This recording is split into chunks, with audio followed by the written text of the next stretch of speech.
چشتی صاحب میں ذرا چاہوں گا کہ اسی ہم جو ٹیکنیکل ڈیبیٹ پہ جا رہے تھے تھوڑا سا میں چاہوں گا اس کے اندر بڑی آپ روشنی ڈالیے. میرا اس کے اندر جو انڈرسٹینڈنگ یہ ہے کہ ہم نے حسن نصر اللہ صاحب کو جس طرح سے اسرائیل نے ٹارگٹ کیا تھا وہ یہ تھا کہ ان کے پاس بنکر بسٹرز اس طرز کے نہیں تھے, لیکن وہ ایک ہی پوائنٹ پر ایک ہی جگہ پر جو انہیں انٹیل انسائڈ جاب کی وجہ سے ملی تھی وہ جو ان کے پاس لمیٹڈ بنکر بسٹرز تھے وہ گراتے رہے. اچھا یہ بات آپ کی ٹھیک ہے کہ یہ بنکر بسٹرز جو ہے وہ افغانستان میں بھی ڈیزی کٹرز ایٹسیٹرا یوز کیے امریکہ نے, لیکن وہ تورا بورا پر اتنے افیکٹو نہیں رہے جو وہاں پر کیوز کا پورا ایک نیٹ ورک تھا. لیکن آپ کو لگتا ہے کہ ایک ہی مقام پر اگر اس طرح سے پلان کر کے اگر یہ کیا تو پھر نقصان زیادہ ہو سکتا ہے؟ سدی صاحب آپ نے بالکل ٹھیک کہا کہ یہ جو 90 میٹرز یا جو بھی ایک ایوریج آ رہا ہے اور یہ بہت بڑا ایک انفراسٹرکچر ہے, یہ ایک ٹنل نہیں ہے, پلیز یہ ذہن میں رکھیے گا, بہت بڑے ایریا میں پھیلی ہوئی ہے. یہاں تک بھی انٹرنیشنل میڈیا رپورٹ کر رہا ہے کہ وہاں پہ سب سے زیادہ جو بڑا ہال ہے سائنٹیفک ریسرچ کا 300 فٹ پلس, وہاں پہ ان کی بہت بڑی لیڈرشپ کمانڈ بھی وہاں پہ ایک سیف ہیون ان کے لیے بھی ایک ہے. لیکن ایک چیز جو ذہن میں رکھیے گا, جیسے میں نے عرض کیا تھا کہ ایون B-52 آ بھی جائیں, اپارٹ فرام پریزیڈنٹ ٹرمپ کے پریویس جو اعلانات رہے ہیں الیکشن کیمپین میں رہے ہیں کہ ہم جنگوں کو ختم کرنا چاہتے ہیں, ایسکلیٹ نہیں کرنا چاہتے, ان سے ہٹ کے اگر آپ صرف میں ملٹری آپریشنز کی بات کر رہا ہوں تو یہ اگر B-52 آ بھی جاتے ہیں تو ایک B-52 کی سارٹی کافی نہیں ہوگی. یہ اتنا جہاز ہے کہ تقریباً اس کو 70 سال ہو گئے ہیں اور یہ 2050 تک وہ کہتے ہیں ہم نے چلانا ہے اس کو. آپ امیجن کریں, اس کا مطلب ہے یہ جہاز اتنا ریلیونٹ ہے, 25 سال اور بھی اس کو چلانا ہے. ایک سارٹی کافی نہیں ہوگی. B-52 کا نام میں ایک اور چھوٹی سی آپ کے ویورز کے لیے کلیریفیکیشن دیتا چلوں, یہ جو ڈیزی کٹر اور یہ جو بنکر بسٹر ہوتے ہیں یہ صرف B-52 کیری نہیں کرتا, یہ F-35 F-22 اور دوسرے بھی کیری کرتے ہیں. صرف ان میں ڈس ایڈوانٹیج یہ ہے کہ جو اسٹیلتھ جہاز ہے ان کو سب کچھ اپنی بیلی کے اندر لے جانا پڑتا ہے بیکاز آف اپنے ریڈیشن نہیں دینی ہوتی, اس لیے ان کو بہت زیادہ سارٹیز جنریٹ کرنی پڑے گی اگر وہ اسٹیلتھ جہاز یا کوئی اور جہاز یوز کرتے ہیں. B-52 کے اندر بھی جیمر اور اسٹیلتھ انہوں نے ٹیکنالوجی لگا دی ہے, لیکن وہ سیلف پروٹیکٹ زیادہ نہیں کر سکتا, اس کو اسکارٹ دینے پڑیں گے اور بہت سارے B-52 لائے جائیں گے اگر یہ جب بھی لائے گئے, اور پھر یہ پہلے سافٹن کیا جائے گا ٹارگٹ کو اور پھر اس کو پینیٹریٹ کیا جائے گا. ایک بات آخری پوائنٹ اس پہ پلیز ذہن میں رکھیے گا کہ یہ کہاں سے کنفرمیشن ہوگی کہ ایران کی ایک ہی سائٹ تھی, یہ جو کم کے پاس,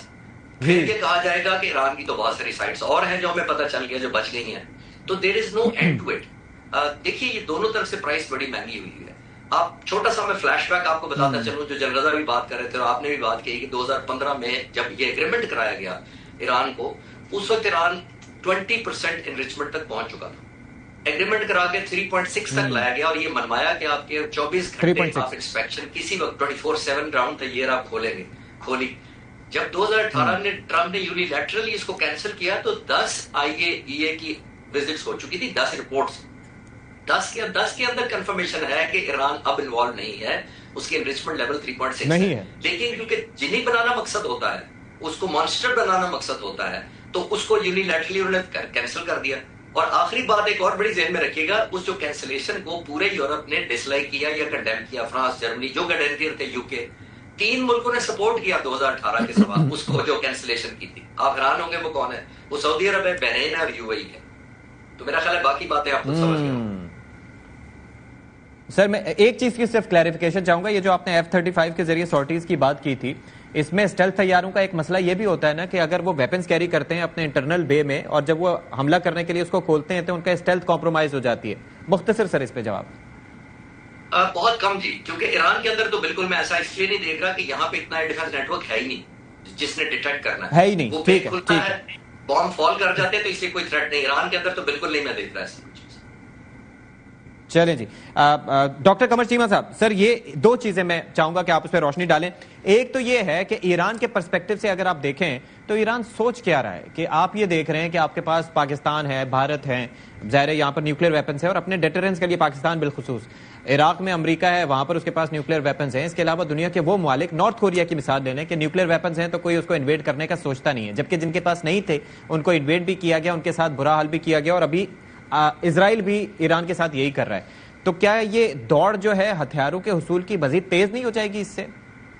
دیکھیے جی, ٹیکنیکلی تو ہوگی, لیکن سوال یہ پیدا ہوتا ہے کہ یہ انفراسٹرکچر جتنا بھی اسٹیبلش تھا over the period of time, اس انفراسٹرکچر کو اسٹیبلش کیا stability and peace with in the Iran.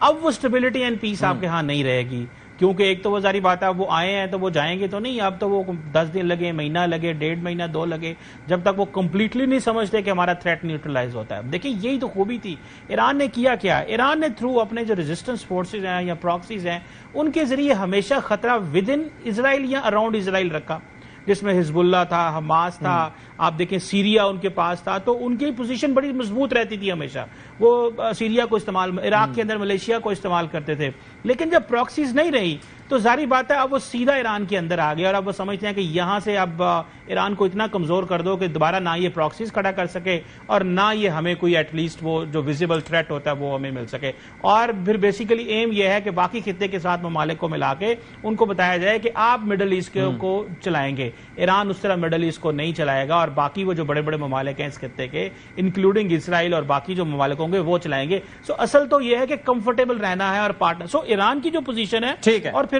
جی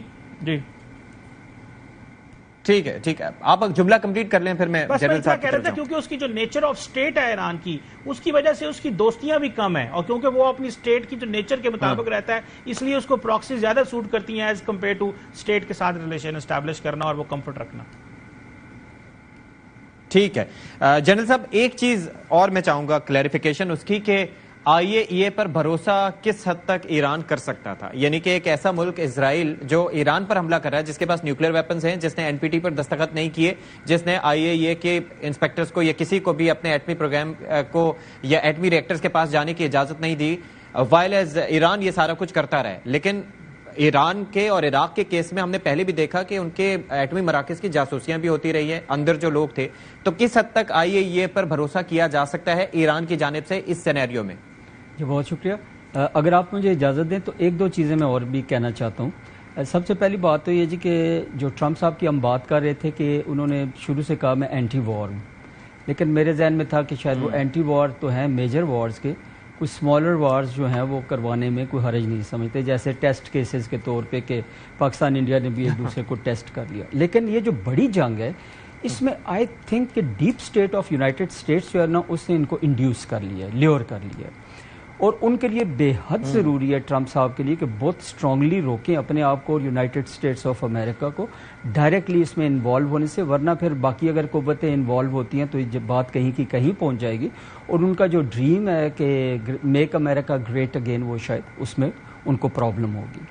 دوسری چیز جو میں کہنا چاہ رہا تھا جی کہ کبھی بھی کسی کنٹری سے اگر آپ نیوکلیئر ویپنز کو ختم کرنا چاہتے ہو تو سختی سے نہیں ہوں گے, وہ تو ابھی ایران جو ہے وہ زیادہ تندہی سے کام کرے گا. جہاں تک انریچمنٹ ہے, انریچمنٹ 3% ہو 4% ہو, جب آپ کے پاس ایک دفعہ کیپیبلٹی آ گئی, سینٹریفیوجز آ گئے, تو آپ اس کو ریپیٹ کرتے